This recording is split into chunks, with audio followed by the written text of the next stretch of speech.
99% of people are not willing to do what it takes to make their dreams come true. The Marines have a saying, everybody wants to go to heaven, but nobody wants to die. The center of bringing any dream into fruition is self-discipline. You know, something as simple as food and eating. It's not about your body as much as it is about your mind. It's getting command of your mind to be able to choose actions that are in your own best interest. Every day we are choosing that's not in our own best interest. So if the world is attacking you and the world wants to fight you and the world's trying to hold you down, so you're going to kick yourself in the balls? So you're going to stop yourself from getting what you dream. And I think the word discipline has kind of gotten a bad name. We think about it in terms of punishment. I'm not talking about discipline in that way. I'm talking about discipline in the sense that you forego immediate pleasure for the exchange of long-term self-respect. I believe that self-discipline is the definition of self-love. That when you say that you love yourself, that means that you have behavior towards yourself that is loving. Self-discipline is the center of all material success. You cannot win the war against the world if you can't win the war against your own mind.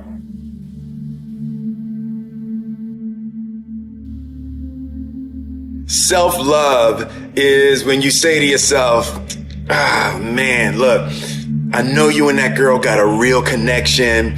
I know y'all vibe, but that's your girl's cousin. So I love you too much to let you do that. It's like you say to yourself, hey man, look, I know you want to eat that pizza and it'll be really good, but I can't let you eat that, man, because if you eat that pizza, you're going to feel like and I love you too much to let you eat that. Self-love is, hey, look, I know you got a test on Monday, and I know you really want to go out with your friends. It's Saturday night, you want to go out, but if you fail that test, you're not going to feel good about yourself. I love you too much to let you go out tonight. Self-discipline is self-love. If you want to be happy, you have to love yourself, which means you have to discipline your behavior. The road to sustained happiness is through disciplining your behavior. We tend to base our self-esteem on what other people think. And that's not really self-esteem. Self-esteem is supposed to be how we feel about ourselves. And I was just saying how dangerous it is to allow other people to determine how you're going to feel about you. And it's kind of like looking into a broken mirror. You're going to look in a broken mirror and then change your face to try to look good in this defiled, busted, broken mirror. And it just, other people's opinions is a really way to determine how we feel about ourselves.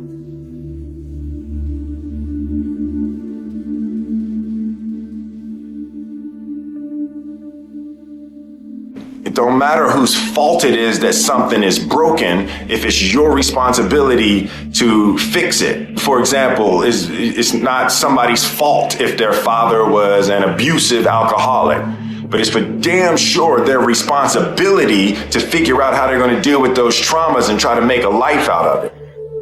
It's not your fault if your partner cheated and ruined your marriage, but it is for damn sure your responsibility to figure out how to take that pain and how to overcome that and build a happy life for yourself. Fault and responsibility do not go together. It sucks, but they don't. When something is somebody's fault, We want them to suffer. We want them punished. We want them to pay. And we want it to be their responsibility to fix it. But that's not how it works, especially when it's your heart.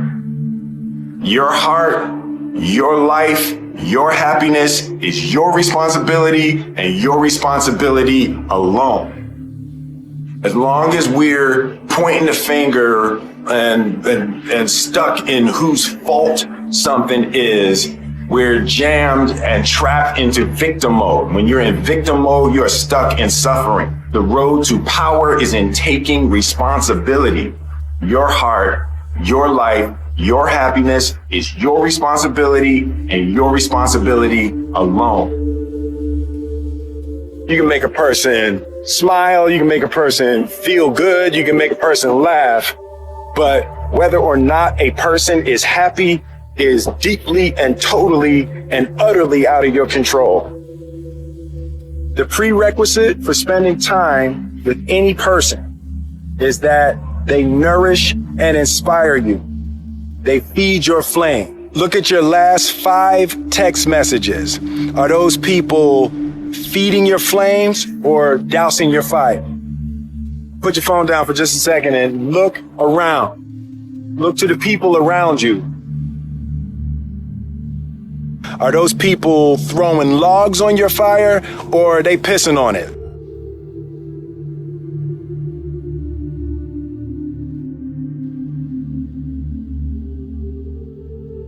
I want my life, I want my work, my family, I want it to mean something. And it's like, if you are not making someone else's life better, then you're wasting your time. The separation of talent and skill is one of the greatest misunderstood concepts for people who are trying to excel, who have dreams, that want to do things. Talent you have naturally. Skill is only developed by hours and hours and hours of beating on your craft. You don't try to build a wall. You don't set out to build a wall. You don't say, I'm going to build the biggest, baddest, greatest wall that's ever been built. You don't start there. You say, I'm going to lay this brick as perfectly as a brick can be laid. There will not be one brick on the face of the earth that's going to be laid better than this brick that I'm going to lay in this next 10 minutes. And you do that every single day. And soon you have a wall. And soon you have a wall. And I think psychologically, the advantage that gives me over a lot of people that I have been in competition with in different situations is it's difficult to take the first step when you look how big the task is. The definition of who I am is very clear to me, and it also redefines who I want to be, in that I know for a fact that I'm stronger than I thought I was. You know, you can't help but ask yourself the question, what would I do if I was in Muhammad Ali's shoes?